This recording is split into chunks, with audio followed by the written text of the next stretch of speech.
रामकृष्ण हरी. या श्लोकामध्ये श्रीकृष्ण अर्जुनाला सांगतात की बुद्धिमान कोणाला म्हणायचं? जो मनुष्य कर्मात अकर्म पाहतो आणि अकर्मातही कर्म पाहतो तो बुद्धिमान आहे. आता कर्मात अकर्म पाहणं म्हणजे काय? तर एखादे गुरुजी ज्यावेळेस आपल्या विद्यार्थ्यांना शिकवत असतात त्यावेळी फक्त ज्ञानदान करणं हाच त्यांचा हेतू असतो. हे ज्ञानदान केल्यानंतर मला काय मिळेल अशी अपेक्षा ते करत नाही.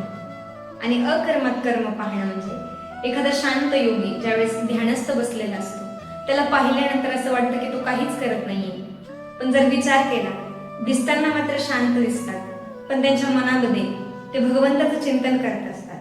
हे झालं अकर्मामध्ये कर्म पाहणं. आता हेच श्रीकृष्णांच्या शब्दात ऐकूया.